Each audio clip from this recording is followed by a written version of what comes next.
the Capra.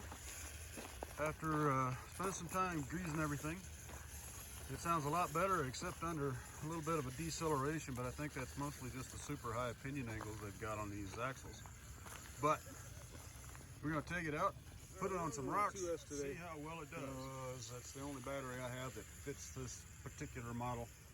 And coming up on Christmas, you know as well as I do, money's a little tight. But even with that 2S, it's still got plenty of wheel speed to walk right up that hill. Even wet and covered in moss, this thing does pretty well. And everybody complained about the gear ratio, saying, oh, the gear ratio is too high, but I genuinely think they designed this thing to run on a 2S, not on a 3S. So 2S batteries, of course, are cheaper, which is a win for us, and you can get them in higher amps, higher milliamps for this size. So yeah, kind of a trade-off, but a win on our side. Let's kick that dig in and see what happens.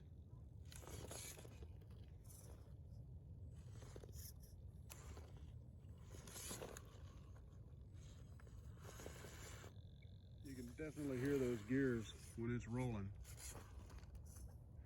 down. Like I said, I think that noise is probably the higher pinion angles they've got on these. It causes a little bit of a gear interference when they run the opposite direction. So I don't really think it's going to be an issue. It will be noisy, but I think you can deal with it. It's not too bad. I'm sure it'll wear in eventually. Running the Predator Proline tires on the green mag wheels, of course, the 3-piece beadlocks. And this thing is crawling right up. This area is all covered in moss and it's wet. But the Capra is so freaking good that it still just crawls right up that hill. And with the heavier wheels, of course, they're heavier than stock, so that helps keep that weight down low. So it kind of negates the lifted part of the portals, but the portals help a lot. It's kind of a balancing routine, like with all of them. You balance out with what you need as far as what you want it to do and things like that, but it's doing really well.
guys, the trail, as you saw, was a lot of fun. I mean, I had a lot of fun with this truck.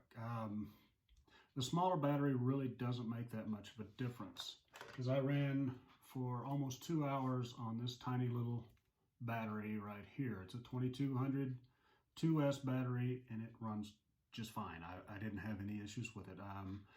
At the very end of the trail, where I would have had another 800 milliamp out of the bigger batteries, I would have made it all the way back to the car, but as it was, I ended up about 100 yards short. I just turned it off, picked it up, and carried it back into the driveway.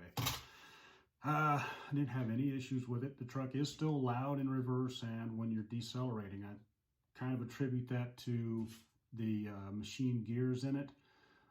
There's not really anything you can do about it. I'm sure that eventually it will wear in and it'll be just as quiet as it should be. If you haven't decided on whether or not to get one of these, if you plan on taking your trucks out and actually running them on the trails, this is a great truck to have. All right, next thing I want to cover with you guys is wheels and tires. Now, this truck doesn't come with a standard 12 millimeter hub. It comes with these, and there's actually the drive pin there is actually grub screw drive pin, so it is very, very shallow. I mean, this thing is really tight to the axle, so if you're going to change wheels and tires like I did, you're probably going to have to change that. Otherwise, you're going to have to change out to a really, really deep hub on your wheels. This is a set of machetes from Vanquish, and luckily when you buy a set of these, they come with the taller hub so that you can actually spread it out. It's okay. It runs all right. I don't really care for it as far as how wide it makes the truck go out. We all have this type of wheel, I'm sure, on something laying around. The problem is this huge ring right here will not clear the portal boxes. It rubs. It won't even let you get the wheel on there. It just jams up. So you can run the, these are actually the axial hubs for the Wraith. These are the super tall ones, and you have to have 4 of those to make these type of wheels work on this truck. But it also puts the tire way out there. You get a lot of scrub steer when you're doing that, and that's not a great idea. The stock wheels are super nice. I mean, they're bead locks. They've got plenty of strength in them, and it is super shallow in here, and it's big enough to clear your portal boxes. But I don't like the black wheels as much as I used to anymore. They're super rigid and super tough, but myself, I want something a little shiny these days, so I went with these. These are the same wheels that I've run on several of the newer trucks that I've shown, and they are big enough around that they actually clear the portal boxes just fine. And of course, the bead locks are very deep, and you can change out these hubs. I'm sure somebody makes one that will fit that. Somebody told me that the Vanquish hubs would fit in these, so that might be something to check out. But if you're planning on changing wheels and tires to something like this, you always want to make sure that they will fit. These are off of a Sendero, and they are super nice wheels. I got these from Tim over at RC Noob, and they are super tight. There's actually, it rubs on one side as it goes around, but it's not really an issue. These will mount on there as well, and they have the shallower hub, so it actually sets in pretty tight. I like these a lot, but these have a heavier wheel in them, so I like the heavier wheel. It helps keep everything down low. Anyway, I think that's about everything I wanted to cover on that. If you decide to change out your wheels, you're probably going to want to get some new 12 millimeter hubs to go with them, as these are the bigger ones with the lip on the outside to fit the hole in the center of the wheel. As far as the rest of the truck, the lights quit working, but really that's not that big a deal to me.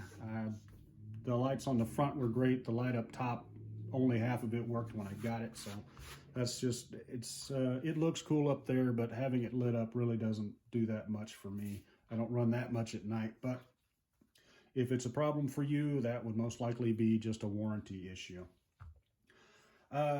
Once I got the axles all greased up and the transmission greased up, it runs super great. I mean, it's smooth as you want to go, and when you let off, you're still going to get that chatter when it slows down because of the super high pinion angles on this thing, because they are way up at the top and those gears actually still walk a little bit on there. Otherwise, you wouldn't get that noise. But that will eventually wear in, and I'm sure it'll be great. The truck is definitely a win. If you're planning on getting one of these, or you were thinking about it and you're on the fence, I would pull the trigger on this while they've still got them in stock, because these things are fantastic on the rocks. Anyway, that's all I've got for today, guys. Thanks for watching. I hope you enjoyed it. If you've got any comments, leave them below. If there's anything that I didn't cover as much as you wanted to, let me know about that as well. You can catch me on Instagram if you want to DM me. I'm always open to that. Have a good weekend, guys. Get out and play with it. You'll have a lot more fun.